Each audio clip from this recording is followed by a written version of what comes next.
Unidad 5, parte 7. Vamos a hablar del principio de Le Chatelier. El químico francés Henri-Louis Le Chatelier estableció un principio para explicar los cambios en las concentraciones de los reactivos y productos para las reacciones bajo diferentes condiciones.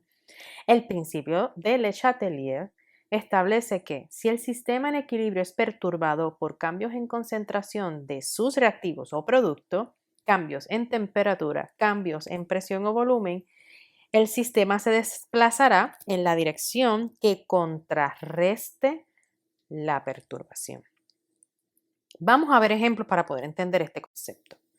Perturbaciones que pueden ocurrirle al equilibrio: concentración, temperatura, presión, volumen o un complejo. ¿Qué ocurre con la concentración? Consideremos la siguiente reacción. Ahora, ¿qué ocurriría, verdad? Tenemos en equilibrio, vamos a marcar, tenemos en equilibrio esta reacción, ¿verdad que sí?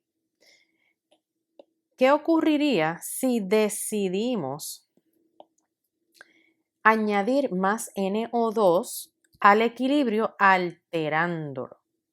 De acuerdo a Le Chatelier, el equilibrio se moverá en la dirección que minimice la alternación. Así que si yo añado mucho aquí, mucho aquí, mucho aquí, mucho aquí, como tiene que mantenerse en equilibrio, ¿qué va a pasar? Vamos a pasar para acá, vamos a pasar para acá, vamos a pasar para acá, hasta que nuevamente esté en balance. ¿Cómo podemos ver esto como si fuera una balanza? Imaginen esto del principio del Le Chatelier como si tuvieran una balanza de este tipo que está aquí. Yo no sé cuántos de ustedes han trabajado con una balanza como esta. Vamos a tratar de dibujar. Pero cuando usted tiene una balanza como esta y está balanceada, está en equilibrio, ambos están ¿qué? Al mismo nivel. ¿Verdad que sí? Vamos a pintar uno de un color. Vamos a llamarle estos reactivos. Y vamos a pintar esto de un color y vamos a llamarle producto. Entonces, ahí la balanza está balanceada. En este ejemplo, la balanza no está balanceada. Entonces, la pregunta que yo te hago es, si yo hiciera, como en el ejercicio anterior, que le añado más al área de los productos, ¿qué tú esperas ver en la balanza? Si entonces asumimos eso y decimos que entonces añadimos más en los productos, ¿qué va a pasar? La balanza va a descalibrarse, va a dejar de estar en equilibrio y va a estar más pesada en los productos. ¿Cómo entonces yo vuelvo a colocar en equilibrio la balanza?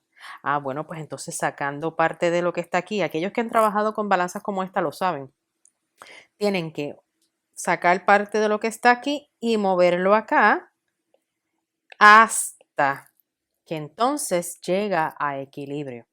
Y cuando hacemos eso, nuevamente podemos decir que estamos en equilibrio porque movimos parte de lo que se añadió en exceso en un lado, lo movimos al otro hasta que llegan a balance. ¿Ok? Pues así mismo es el principio de Le Chatelier. Va a decir que si entonces tenemos una reacción en equilibrio y aumentamos la concentración de los productos, vamos entonces a empujar el equilibrio hacia los reactivos para llegar al balance. Si por el contrario, vamos a imaginar que entonces vamos a hacer lo contrario y es que vamos a añadir más en los reactivos, vamos a ver qué entonces ocurriría. Si echamos más en los reactivos, sacamos la reacción de estar balanceada y entonces de los reactivos tenemos que ¿qué? Pasar a productos para entonces volver a balancear. Entonces balanceamos la reacción.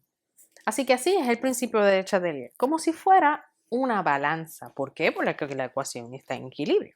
¿Qué ocurriría si se añade más carbonato de calcio? Bueno, en este caso, si se añade más carbonato de calcio, al ser sólido, no va a tener un efecto significativo en el equilibrio.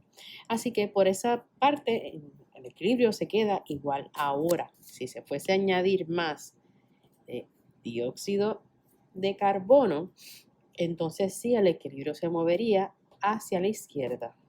Ahora veamos el ejemplo de temperatura. Repasemos los conceptos de temperatura. La temperatura mide cuán frío o caliente está una reacción. Podemos visualizar el calor como un componente de la reacción. Recuerde que el frío es ausencia de calor. Las reacciones exotérmicas liberan calor, lo que quiere decir que el calor está como parte del producto. Las reacciones endotérmicas absorben calor, se sienten frías al tacto, ya que absorben el calor de sus alrededores para que la reacción se pueda llevar a cabo, porque esa reacción necesita calor. Así que si no se aplica calor, la reacción coge el calor de los alrededores para reaccionar y deja los alrededores sin calor, enfriando cuando nosotros tocamos. Lo que quiere decir que en reacciones exotérmicas se siente caliente como un resultado de la reacción. Si yo añado más calor, muevo el equilibrio ¿hacia dónde? Hacia los reactivos, porque el calor es parte de los productos. Si yo caliento más, estoy desbalanceando, imagina la balanza, la desbalanceo hacia los productos y entonces tengo que ¿qué? Mover el equilibrio hacia los reactivos para volverla a balancear. Ahora, si bajamos la temperatura, ¿qué ocurre si una reacción que libera calor la empezamos a enfriar? Es como si removiéramos ese calor que es parte de los productos. Y entonces el equilibrio, si yo remuevo, la balanza se va a ir hacia dónde? Va a bajar, la balanza en el lado de los reactivos va a bajar y en el lado de los productos va a subir.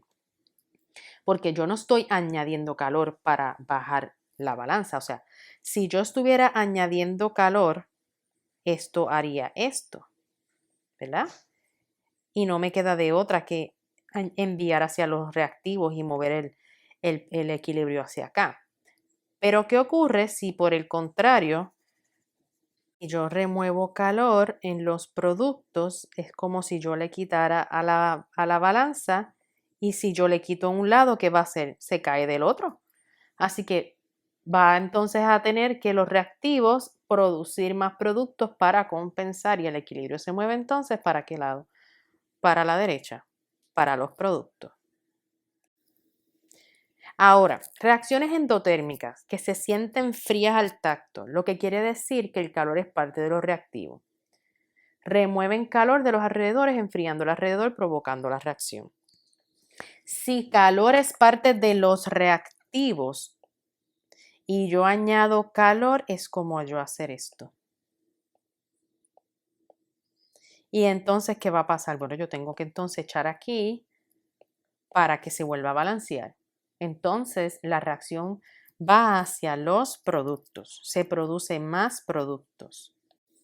Si por el contrario yo enfrío una reacción que necesita calor para reaccionar, es como si yo le quitara el calor que necesita dejando caer el otro lado de la balanza. Pues, ¿qué va a pasar? Los productos tienen que virar el equilibrio hacia los reactivos para volver a balancear. Así que va entonces hacia los reactivos. Mira qué interesante.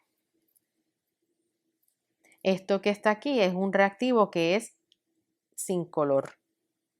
Cuando se añade calor, ese reactivo pasa a productos que es marrón. Si yo enfrío, yo estoy provocando que vaya hacia los reactivos, por consiguiente, cuando yo enfrío, no se producen productos, se queda transparente. Al momento de yo calentar, provoco la formación de productos y cambia de color. Presión volumen. ¿Recuerdas en el capítulo 5 cuando vimos que el cambio en volumen cambiaba la presión? Si comprimimos un gas haciendo su volumen más pequeño, disminuimos el espacio aumentando la frecuencia de choques en las paredes del contenedor, que se traduce en aumento en presión. Así que si yo disminuyo, va a aumentar ¿qué? La frecuencia de choque. Así que la presión y volumen tiene también un efecto en ese principio del Le Chatelier. ¿Qué ocurre? Que al aumentar esa frecuencia de choque, aumenta, ¿verdad?, la presión y por consiguiente el equilibrio se va a mover hacia donde haya menor cantidad de moles en la reacción, menor cantidad de gases, ¿verdad? De moles de gas en la reacción.